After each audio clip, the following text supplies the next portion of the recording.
Chers téléspectateurs, merci. Vous venez de suivre avec nous les différents discours des officiels pour la cérémonie officielle marquant le démarrage donc, de cette conférence, je l'ai dit, inédite de consensus sur l'enseignement-apprentissage des mathématiques. Une première en Afrique. Je suis avec M. Abderrahmane Baba Moussa sur ce plateau, le secrétaire général de la Confomen. Je rappelle que c'est la Confomen qui initie cette conférence internationale en collaboration avec le CNESCO, Centre national d'études des systèmes scolaires. Bonjour M. Baba Moussa. Bonjour, merci de nous accueillir. Nous sommes très ravis de partager ce plateau avec vous. Alors, M. Abderrahmane Baba Moussa, c'est quoi l'initiative d'organiser cette conférence de consensus sur l'enseignement des apprentissages en mathématiques au Sénégal? Oui, cette initiative peut s'expliquer par plusieurs raisons.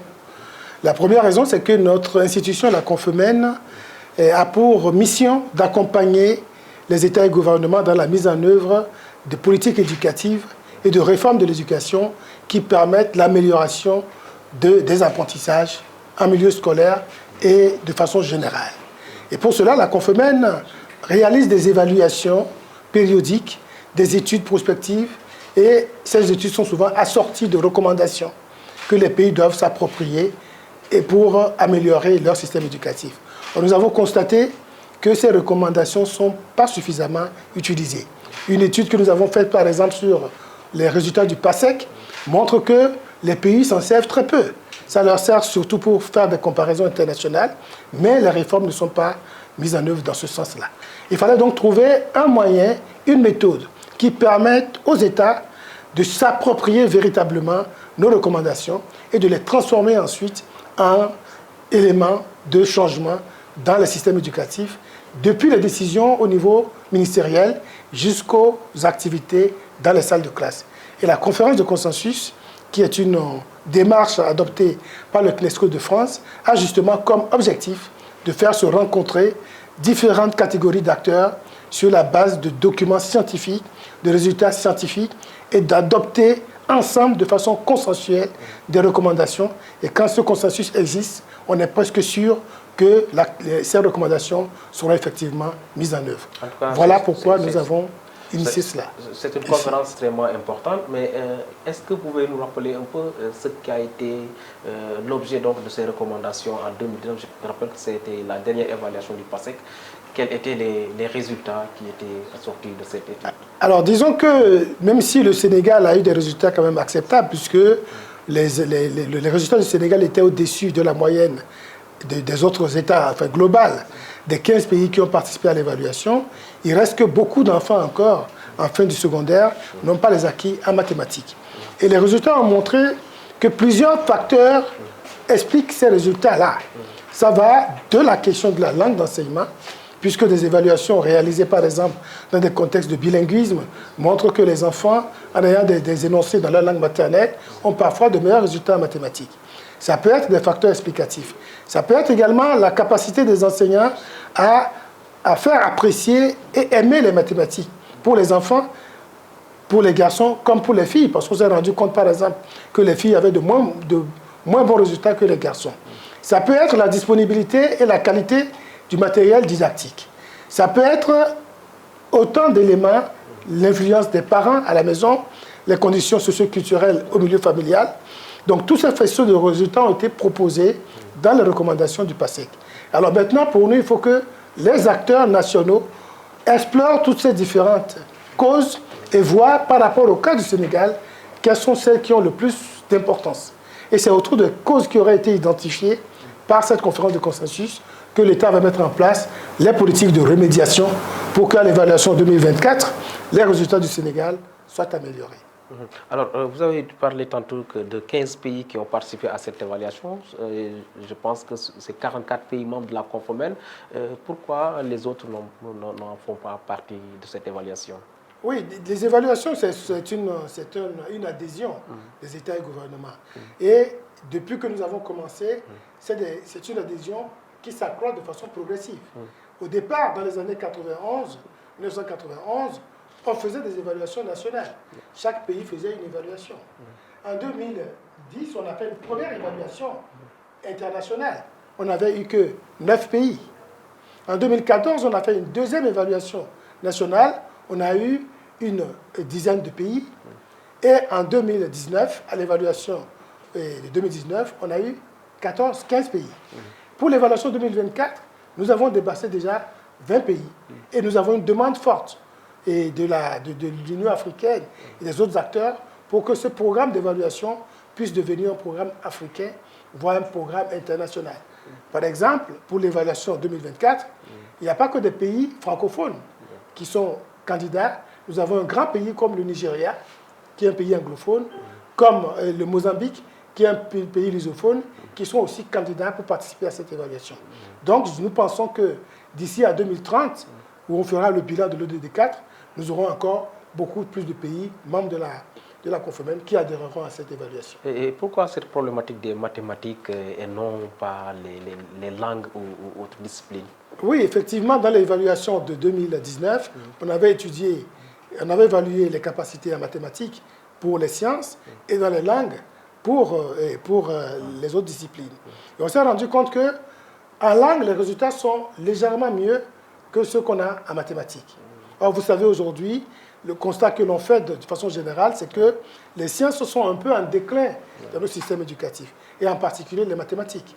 Quand vous regardez les taux d'inscrits dans les examens de fin d'année, vous vous rendrez compte qu'il y a une foison de personnes dans les lettres et sciences humaines et qu'il y a très peu d'élèves dans les sciences et en mathématiques. À l'université, c'est pareil. Les filières scientifiques et mathématiques ne sont pas assez représentées. Donc il est important, pour faire l'équilibre de la formation des enfants entre les sciences et les autres disciplines, que l'on puisse redonner une place de choix à l'enseignement des mathématiques et des sciences, que l'on permette à la plus grande majorité de nos enfants de maîtriser le minimum attendu dans les savoirs mathématiques.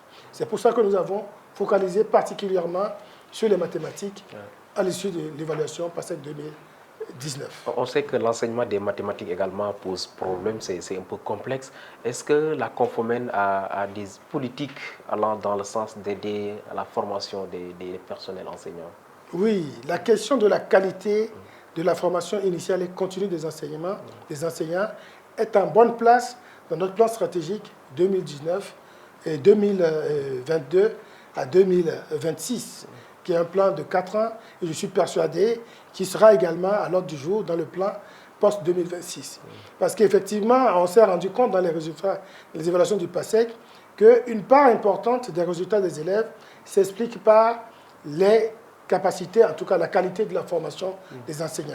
Non pas que les enseignants ne maîtrisent pas leur discipline, parce que les tests qui ont été réalisés sur les disciplines montrent bien qu'ils maîtrisent leur discipline, mais c'est la démarche pédagogique qui pose problème. Les éléments didactiques mis en œuvre qui posent problème.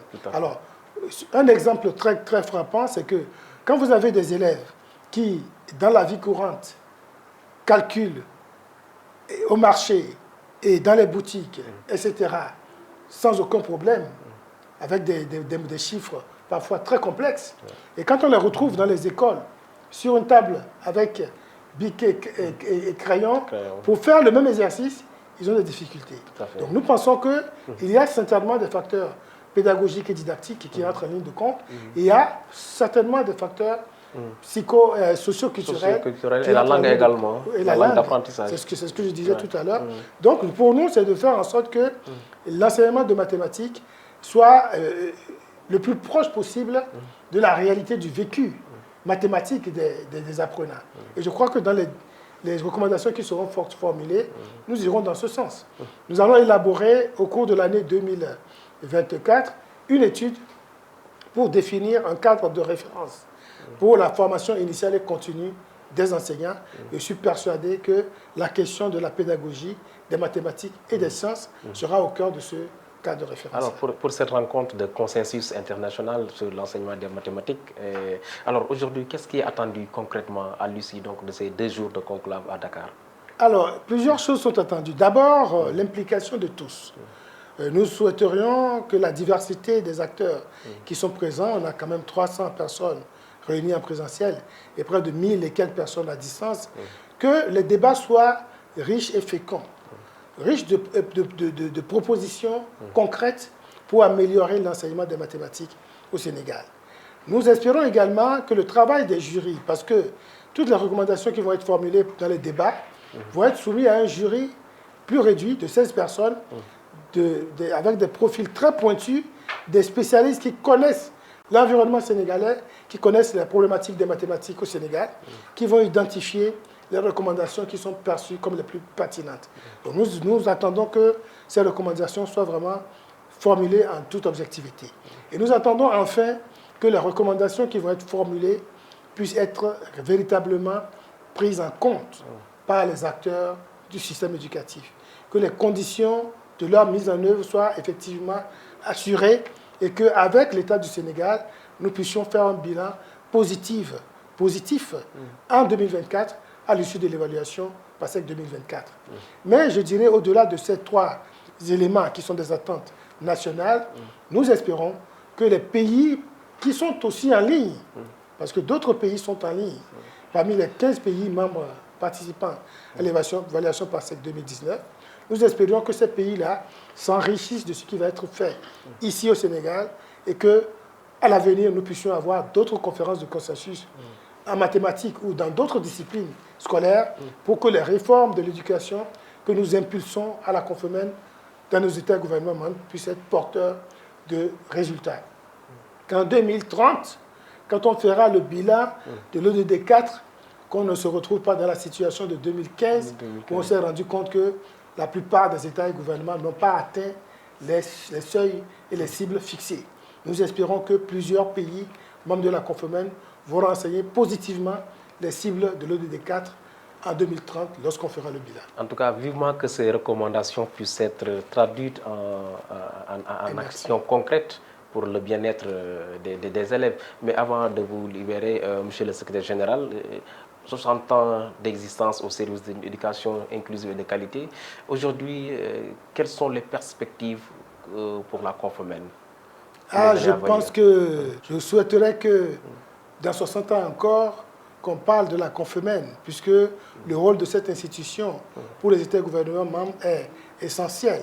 Les résultats obtenus par le passé et la visibilité que nous avons aujourd'hui, l'importance accordée par la communauté internationale. Vous vous rendez compte, les chefs d'État des Nations Unies ont siégé pour la première fois de l'histoire en 2022 avec comme thème de leur réunion la transformation de l'éducation.